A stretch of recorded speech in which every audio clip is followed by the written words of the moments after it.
Halo, wangi kuntum, harum semerbak. Assalamualaikum anak-anak. Bertemu kembali bersama Kak Dedi Yuliadi. Hari ini kita akan belajar di kelas 4 semester 1 pada tema 4 yaitu tentang berbagai pekerjaan di subtema 3 tentang pekerjaan orang tuaku. Baik anak-anak, sebelum kita mulai kegiatan pembelajaran pada hari ini, alangkah baiknya kita berdoa terlebih dahulu.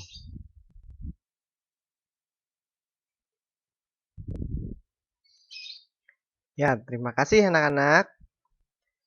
Pada kesempatan kali ini, kita akan belajar pada muatan pelajaran bahasa Indonesia, yaitu tentang unsur-unsur cerita dongeng. Ada apa saja unsur-unsur cerita dongeng itu ya anak-anak? Ya, sebelumnya, tahukah kalian apa yang disebut dengan pendongeng? Ya, bagus sekali. Pendongeng adalah orang yang menyampaikan cerita dongeng kepada orang lain. Pendongeng adalah suatu jenis pekerjaan. Sebelumnya, kita harus tahu dulu. Sebelum kita mencari unsur-unsur cerita dalam dongeng, apa yang dimaksud dengan dongeng? Secara umum, pengertian dongeng adalah suatu karya sastra lama yang berisi cerita luar biasa dan penuh hayalan atau fiksi, yang oleh masyarakat umum dianggap sebagai cerita yang tidak benar-benar terjadi.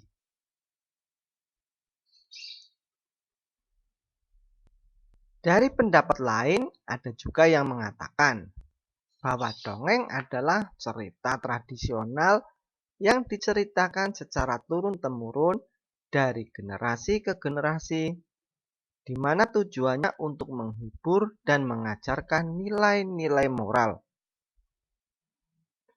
Cerita dongeng sering digunakan untuk membantu anak-anak belajar berimajinasi, serta membentuk dan membangun karakter dari anak-anak tersebut.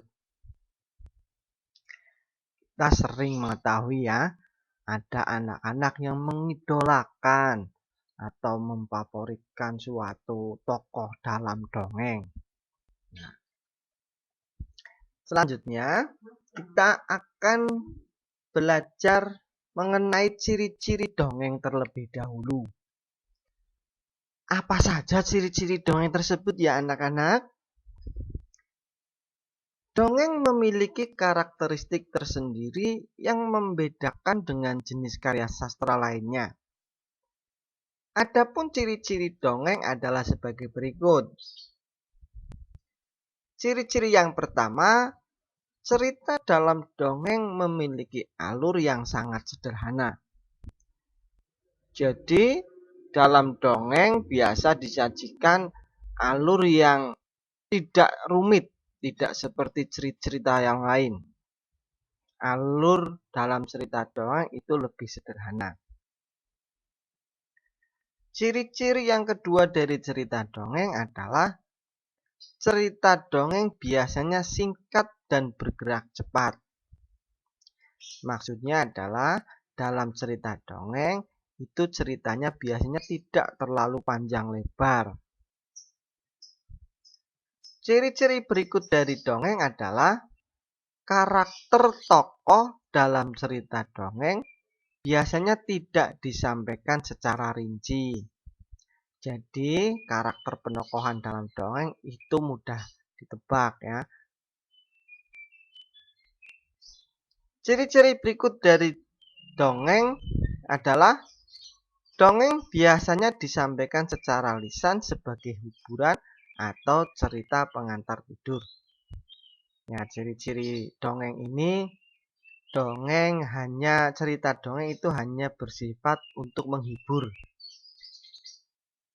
Untuk ciri-ciri dongeng berikutnya yaitu pada umumnya dongeng mengandung pesan moral kepada pendengar atau pembacanya. Ya, seperti cerita-cerita lain ya, dalam dongeng itu mengandung suatu pesan yang ingin disampaikan oleh penulis kepada pendengar atau pembacanya.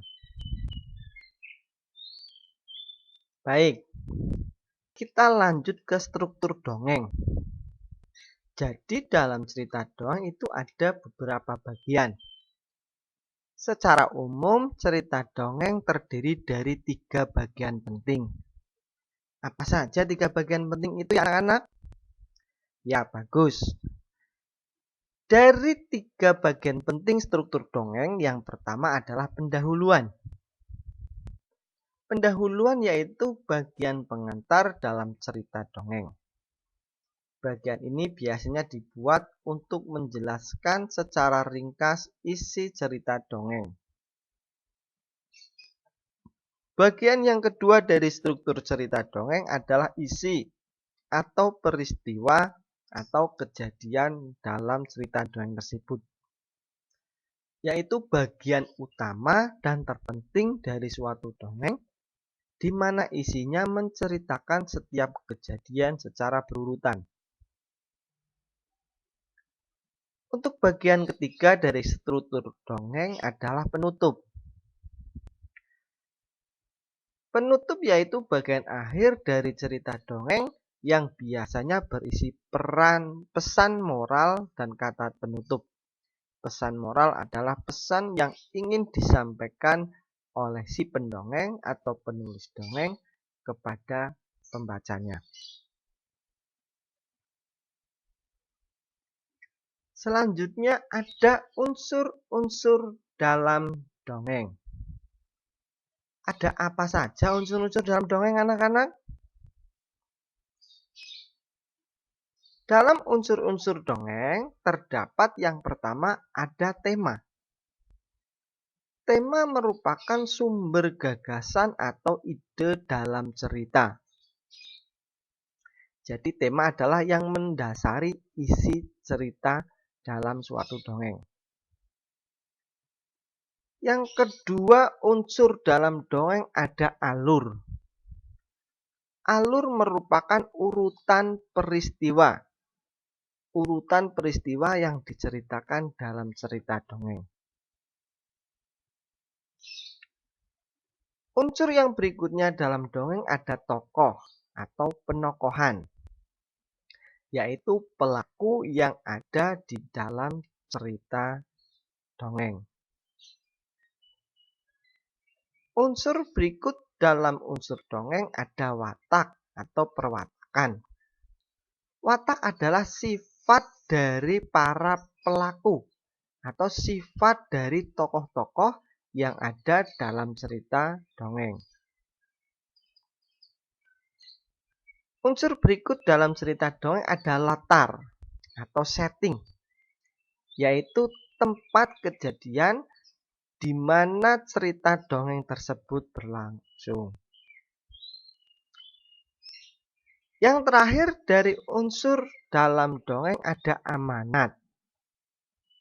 Amanat adalah pesan moral yang ingin disampaikan dalam cerita. Pesan atau amanat yang ingin disampaikan oleh si pendongeng atau si penulis dongeng kepada pembacanya.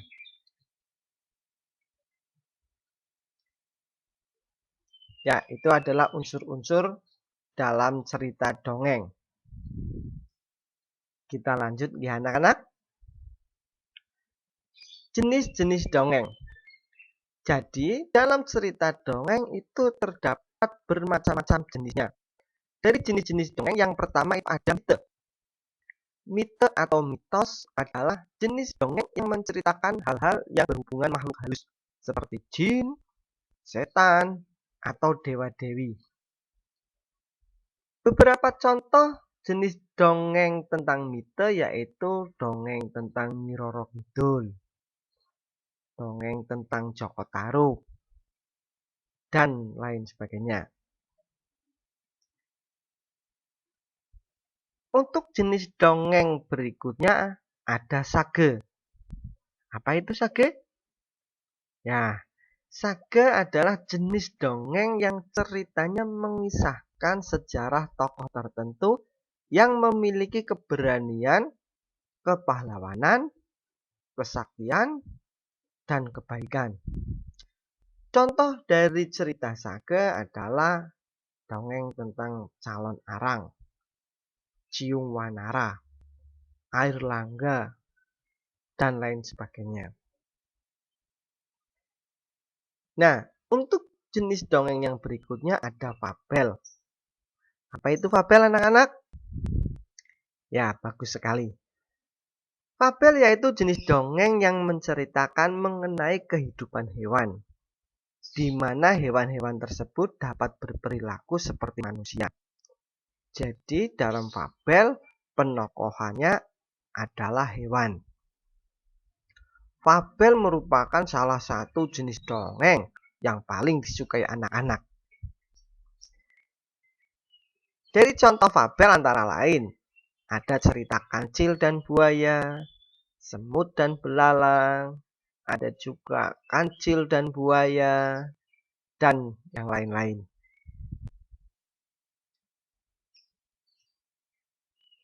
Jenis dongeng yang berikutnya ada legenda. Apa itu legenda? Legenda yaitu jenis dongeng yang dipercaya oleh beberapa penduduk setempat benar-benar terjadi, tetapi tidak dianggap suci atau sakral. Contoh dari dongeng legenda yaitu cerita tentang Lutung Kasarung, Danau Toba, Batu Menangis, dan lain-lain. Untuk jenis dongeng yang terakhir ada parabel. Parabel yaitu jenis dongeng yang ceritanya mengandung nilai-nilai pendidikan, baik pendidikan moral, agama, atau pendidikan lainnya yang disampaikan secara tersirat.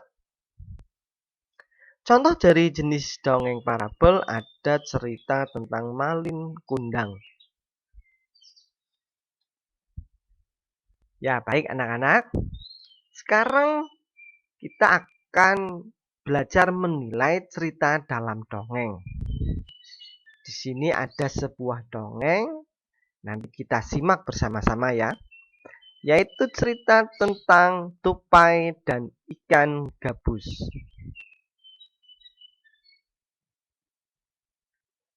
Ayo perhatikan, tupai dan ikan gabus. Dahulu kala hiduplah sepasang sahabat di daerah Kalimantan Barat. Mereka adalah seekor tupai dan seekor ikan gabus. Setiap hari mereka melakukan kegiatan bersama, mencari makan, bermain, bahkan mengunjungi tempat-tempat baru selalu dilakukan bersama. Suatu hari tupai tidak melihat gabus, sahabatnya. Ia mencarinya ke tempat biasa gabus tinggal. Saat bertemu, tupai sangat kaget. Gabus terlihat lesu. Ternyata ia sedang sakit. Tupai sangat sedih. Ia menawarkan makanan untuk sahabatnya. Namun gabus tidak berselera makan. Gabus hanya menginginkan satu jenis makanan yang diyakininya dapat menyembuhkan penyakitnya. Tupai berjanji akan mencarikannya untuk sahabatnya.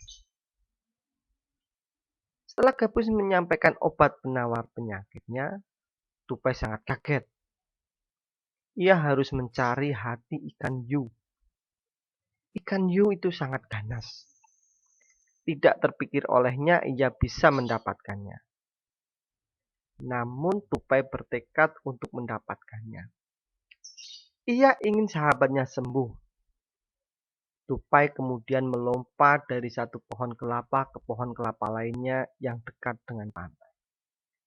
Saat menemukannya, ia melubangi satu kelapa dan membiarkan airnya habis. Kemudian sang tupai masuk ke dalam kelapa. Angin kencang membuat kelapa jatuh ke pantai dan ikan hiu memakannya. Di dalam perut ikan, tupai kemudian keluar dari kelapa dan menggigit hati ikan hiu. Ikan tersebut mencoba bertahan sampai kehabisan tenaga. Ombak besar membawa ikan hiu ke tepi pantai.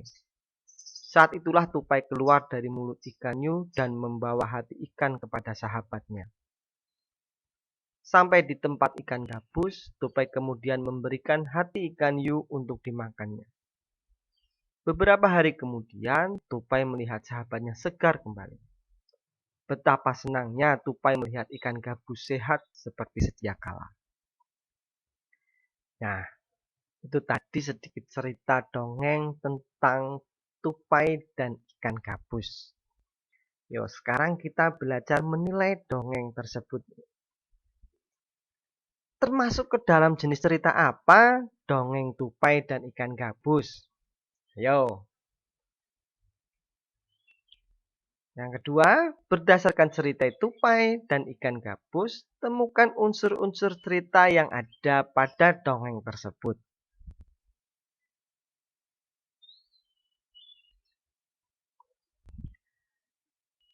Baik, anak-anak.